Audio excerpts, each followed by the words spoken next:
Hey, welcome. Dagmara here. I'm a coach and therapist from Metamorphosis. Today I want to talk about love in times of coronavirus, which is analogy to the book of Marquez, Love in Times of Cholera. So it came to me this morning. So today I actually want to talk about self-love. What the self-love is beyond the typical bubble bath and chocolate and other kinds of things that we do. However, I want to talk about self-love a little bit deeper. So I'm sure if you are on some kind of self-development path or even spiritual path, you heard many times in your life that you just need to love yourself, and I've heard that myself many times, and for a very long time I didn't know how to do it, because it's very easy to say you just have to love yourself, but what does that really mean and how to really do it? And for me, self-love, it's connected with connection to myself. And the connection to myself means connection to my body, to my emotions, how do I really feel, my connection to my values, connection to my desires, connections to my authenticity, what I really do want or don't want in a particular situation, and connection to my boundaries. But in order to connect to myself, I need, maybe like that, in order to know myself, I need to connect to myself. And what does the connection mean? It means to start allowing certain emotion to be there, start to connect with what do I really feel, what is happening underneath the surface, and finding the reasons why do I feel like that in a particular situation. So I would like to start the subject of the self-love to highlight or underline things that are really important to me, which means to see how our life was shaped in our childhood, how we were conditioned, how we were exposed to certain beliefs, culture, how we had to develop certain coping mechanisms to survive as a child, and how those mechanisms don't really work right now in adult life. So when I'm approaching situation in which I'm not maybe comfortable and or I don't know how to behave, or I did something that, quotation mark, I could not be proud of, I can go back to start have compassion for that part of myself, because that part of myself developed in my childhood, certain mechanisms developed in my childhood. So in a certain way I'm a product of my childhood, whatever happened there. And obviously there is genetics, there are other I would say transgenerational trauma and all kinds of other cultural and social traumas that are also important in our lives. However, basically, because we are shaped in our childhood, we are like a sponge, and everything what is happening around us we take really personally, and we develop all kinds of different, I would say, beliefs about ourselves and coping mechanisms, as I said at the beginning. And from there we become some kind of form adult. So to understand that many of let's say things that I do, my reactions, my mechanisms or my patterns, as well as my beliefs, come from my childhood, it's a first step to self-acceptance and self-love, because literally you did not have much I would say control over what happened in your childhood.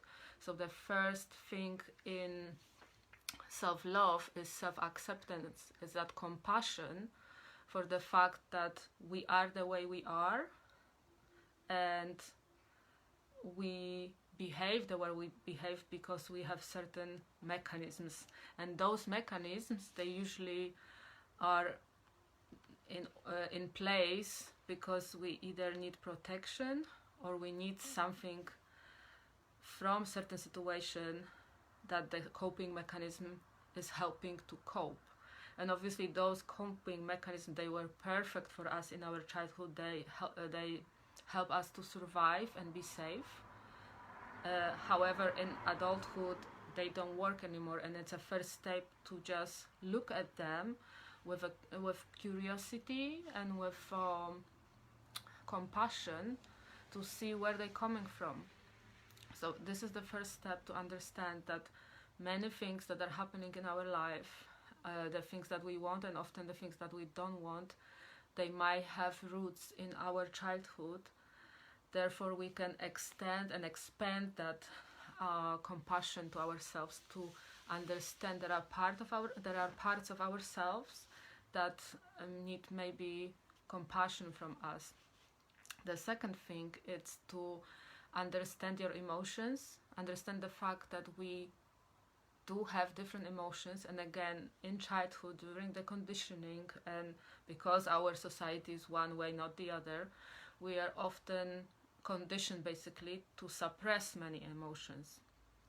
And the emotions that we suppress, they are in our body, they're still there, and we are conditioned to suppress our emotions in daily life. Therefore, often we don't know what we want, because we don't have the inner compass, inner guidance to what do we really want in a certain situation. So the first thing to self-love is to connect with our emotions, to make space for them, to allow them to be and to feel them, and investigate, why in this situation I feel like this or like that. And those emotions, they can be a compass that will let us know. For example, if I feel anger in a certain situation, that probably means somebody crossed my boundaries, because anger is responsible for boundaries.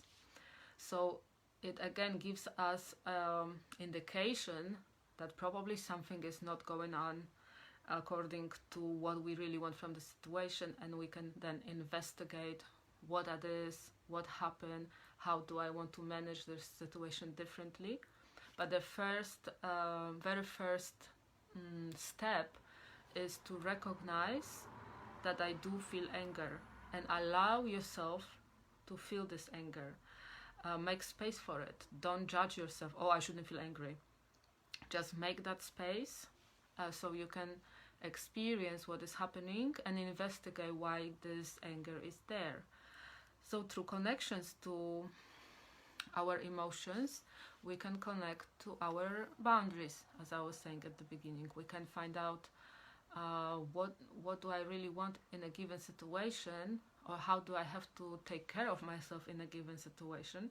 So that emotion that it's there, it's very useful in that moment. We don't have to suppress it as we did in the past. We can start recognizing the situation when I want to suppress the emotion that is surfacing, or that I want to escape. Or for example, I get really angry, and because I cannot be an angry person because I'm a very nice girl, I don't want to express that anger, I cannot, then I suppress that anger, the anger stays within me, and I'm not setting a boundary, for example. And that situation repeats, and then internally I experience a lot of unhappiness, because let's say people can easily cross my boundaries, and I don't really know what I want in life anymore, and I feel overwhelmed, and it's difficult to be in a social situation or social settings, because I'm not able to put myself in a situation that I feel centered and balanced. And again, that anger that we suppressed could be the indication, okay, something is going on here, can I investigate what is going on, and not necessarily always go and act the anger out, to go and shout at somebody, but sometimes it can be also very useful. So we have to I'm not advocating that, but I'm just saying to really allow yourself to see what is happening in you and what kind of emotion you're feeling. And this is the first step to connection to yourself. Then through that step we can really see what kind of values we really have, what is important in our life. And for that, the quite useful tool is self-inquiry, or inquiry in general, to start asking ourselves questions. What are my values? What do I want in situations like that? What do I want from my relationship? What do I want for myself? What's important for me? And the questions are obviously endless. There is a simple question that I want to give it to you in relation to that video. It's, what is self-love? What does it mean to me to love myself? And I don't necessarily want you to respond to that from like intellectual level, or self-love is, but really connect with yourself, what you really feel, how is to experience self-love, what does that mean to you in a daily life. And so to conclude, the first thing in self-love is to recognize that many of our patterns, thoughts, beliefs, behaviors and coping mechanisms, they come from our childhood, so where we were created. The second thing is self-acceptance, to start accepting ourselves for the beliefs, for the behaviors, for the coping mechanisms, for the things we said, for things we've done. The first thing is to accept. And that acceptance leads us to self-love. So again, I'm not saying that if we did something that we don't think was right, to accept that and not fix the situation. It's just the opposite. It's to accept that, accept myself, that I behave like that, and then from the level of adult, decide what is the most beneficial or most healthy or most useful behavior, action, or response to do according to that situation. And obviously to learn our boundaries and learn our values. And for that, the useful tool is is self-inquiry. What kind of values I have? What does it mean to me? Self-love, love, relationship. Endlessly we can ask ourselves. If we don't know what the self-love is for ourselves personally, therefore we cannot do that. And bubble bath or a chocolate bar or going for ice cream, it's not necessarily something that is connected with self-love if you do not accept yourself. Because I can eat ice cream and then feel guilty that I shouldn't have eaten it because I'm on a diet or it's not good for me, and then we go again through those types of through those modes of rejecting that part of ourselves that wanted ice cream. So it's a very broad subject I can talk about, but we can start noticing in which moment do I reject myself, in which moment I put judgment on myself, negative judgment especially, because that's the moment when I reject a part of myself that is fulfilling some kind of need. And we can investigate into that part, what kind of need is this part of me trying to fulfill, or why this part of me does it, why do I do certain things. There is always a reason in our action, nothing is happening without a reason. All the mechanisms that we have, they are in place in order to get something out of the situation. That's why self-inquiry is so important, especially when we're experiencing all kinds of difficulties and issues. And I want to encourage you to do self-inquiry, especially in those moments, or if it's difficult for you, you can find a person who can help you with that. And there are many therapists and coaches out there, and I'm one of them. So if you resonate with me, you can always contact me. And first of all, again, I want this video to focus on the very important thing, crucial thing in self-love, which is self-acceptance, and this awareness of what are the moments in which I reject myself, and start sometimes from embracing those moments, or for having compassion to that part of me in which I rejected. For example, that I give the example with ice cream, right? I really want ice cream, I go eat ice cream, and then I feel guilty, or I say, oh, I'm so stupid, I shouldn't have eaten. Now I was on this diet for such a long time, and now eating stuff that it's not healthy for me. If you notice you do that, and obviously it's a very trivial example, that is an analogy to many other situations in our life that we behave the same. When you notice you do that, stop doing that and start having compassion to that part of yourself that is trying to be that judge, and make a space. And maybe next time when you eat ice cream, you will feel it's okay that I have ice cream even if I'm on the diet, because for me it's more important to accept who am I in a given moment in order to cultivate self-love and live a better life. So I think for today that's it. Thank you very much.